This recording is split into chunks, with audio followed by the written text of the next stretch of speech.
Cette série de vidéos a été réalisée à partir du guide de littératie en santé mentale axé sur l'autisme par l'équipe du projet.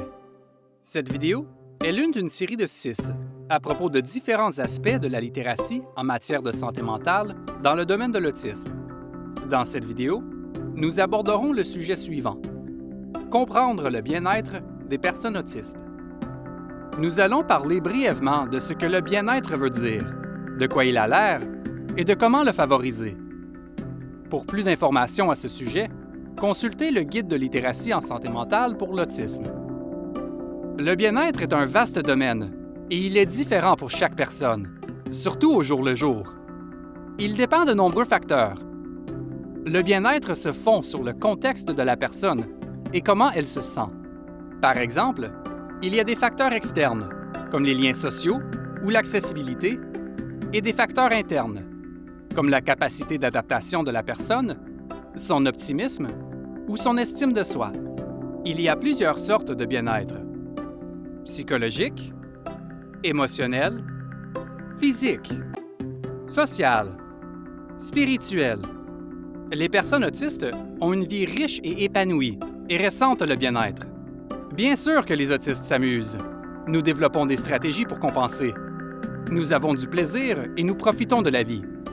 La société considère nos vies comme si c'était le pire scénario, comme si ma naissance n'était pas quelque chose de positif. Mais c'est faux. Je m'amuse. J'ai des jeux et des jouets préférés. J'aime dessiner et lire.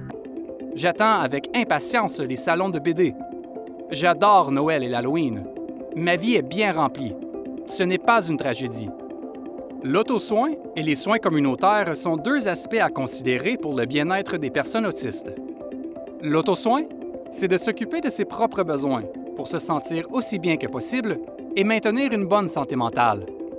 L'auto-soin peut aussi se faire avec l'aide de d'autres personnes. Prendre soin de soi est différent pour chaque personne et ne se fait pas toujours en solitaire. Pour certaines personnes, prendre soin de soi peut être d'interagir avec d'autres pour recevoir et donner du soutien. Et pour d'autres personnes, cela peut vouloir dire faire une pause d'interaction sociale. J'accorde beaucoup d'importance à l'artisanat, à la couture, au jardinage et aux réparations. Ce sont tous des activités que je fais à la maison. Je fais tous mes achats localement, à quelques pas de chez moi. Je donne priorité à ma famille et à mes amis, et quand il fait beau, j'invite des gens pour le thé dans le jardin ou un barbecue. La musique et l'art, la lecture et l'apprentissage sont tous des activités positives que je peux faire sur l'Internet. J'aime enseigner et je donne des cours individuels de couture et d'artisanat. Ma vie est équilibrée et épanouissante. Vous pouvez élaborer des stratégies d'auto-soin à court terme et à long terme. Les stratégies à court terme servent à augmenter son bien-être dans l'immédiat. Par exemple, ce peut être d'aller dans une pièce calme, de manger son aliment préféré ou de parler à une personne de confiance. J'ai une boîte à chaussures avec une trousse de soins, quelques friandises, des jeux vidéo et des films, des jouets sensoriels, et ainsi de suite. Parfois, je demande ce que j'aimerais faire pour me détendre, alors j'ai fait une liste d'activités agréables et j'en choisis quelques-unes. Les stratégies à long terme se font sur une plus longue période pour le maintien du bien-être. Par exemple, s'informer sur la santé mentale, augmenter ses connaissances à propos de la santé mentale et de la manière d'en prendre soin. Le diagnostic est une épée à deux tranchants. D'une part, il permet de comprendre et de clarifier qui on est et quels sont nos besoins. Mais en même temps, c'est quelque chose qu'on peut pointer du doigt pour se critiquer. C'est accompagné de beaucoup de capacisme internalisé. Par contre, de ne pas connaître son diagnostic peut causer une grande confusion et même de la haine de soi qu'on ne réussit pas à s'expliquer. Avec un diagnostic, on peut réussir à travailler sur ce qu'on vit et d'en parler en utilisant les bons mots. Un réseau de soutien. Lorsque j'ai reçu mon diagnostic pour la première fois, il n'y avait aucun groupe d'adultes autistes dans ma communauté. Bien que j'ai trouvé cela décourageant au début, j'ai créé mon propre petit cercle de soutien en créant d'abord un tel groupe localement qui était de nature sociale et récréative. Ensuite, j'ai créé un groupe de soutien dirigé par des autistes qui se réunit tous les mois.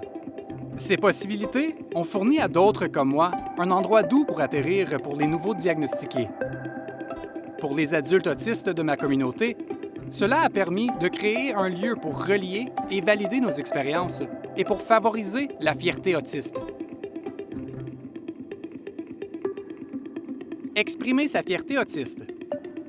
Afficher son autisme avec fierté et mettre en valeur la communication, la perception et la compréhension du monde des personnes autistes. Pour moi, la fierté est plus qu'une émotion. C'est aussi quelque chose qu'on met en pratique. La fierté ne m'a pas été donnée comme par magie. J'ai dû la travailler comme une compétence. Si je ne l'exerce pas régulièrement, c'est difficile pour moi de garder ma fierté. Surtout quand le monde entier est constamment prêt à me dire que je ne mérite pas cette fierté. Quand on parle de prendre soin de soi, il faut aussi penser aux personnes qui n'ont pas la capacité de le faire, ni d'aller chercher du soutien. C'est pourquoi il est essentiel de parler de l'entraide communautaire quand il est question de bien-être. Une de mes stratégies les plus importantes et les plus efficaces pour prendre soin de moi, c'est de demander de l'aide. Je pose des questions aux personnes qui ont des difficultés qui ressemblent aux miennes, et je leur demande des conseils sur ce qu'elles font pour les surmonter. Écouter d'autres personnes comme moi qui ont vécu des expériences similaires est une des choses les plus aidantes et porteuses d'espoir que je fais pour prendre soin de moi.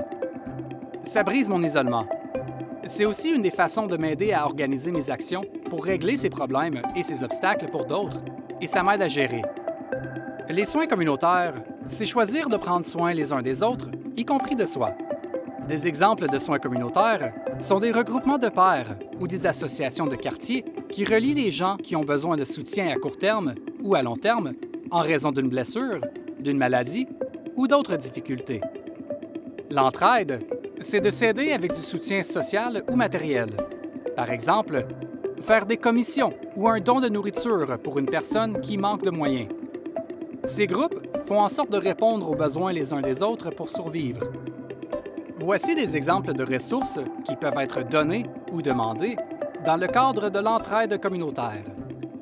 De l'aide pour les tâches domestiques, l'aide au transport, le partage d'expériences ou autres. Offrir de l'aide, en demander, recevoir de l'aide ou la refuser peut être difficile pour une personne autiste, surtout en cas de difficulté en santé mentale. Mais les soins communautaires se basent sur le soutien et la compréhension. Ce n'est pas obligatoire de demander parfaitement dès la première fois. Les soins communautaires améliorent le bien-être autant, sinon plus, que l'auto-soin. La trop grande insistance sur l'auto-soin est l'un des échecs de la société pour assurer le bien-être des personnes handicapées. Ce n'est pas seulement à la personne autiste de s'occuper de soi. Pour se sentir capable et en réussite, les personnes autistes peuvent avoir besoin de soutien à la maison, à l'école, au travail ou ailleurs. Une des manières dont la société peut changer, c'est en favorisant l'accessibilité universelle. Avec cette approche, les objets et les environnements sont conçus pour que tous et toutes puissent y accéder, les comprendre, les utiliser et participer à la société. Par exemple, ce peut être en aménageant des salles de bain mixtes et accessibles aux fauteuils roulants, en fournissant des dispositifs de communication améliorés et alternatifs, ou en prévoyant des horaires de travail flexibles. Pour s'épanouir, il faut miser sur une combinaison de facteurs, notamment comprendre l'autisme, savoir quelle méthode d'auto-soin fonctionne pour chaque personne et assurer la collaboration dans la communauté entre les adultes autistes, les prestataires de services et les membres de la famille. Savoir, c'est pouvoir. Ce projet est financé par l'Agence de la santé publique du Canada.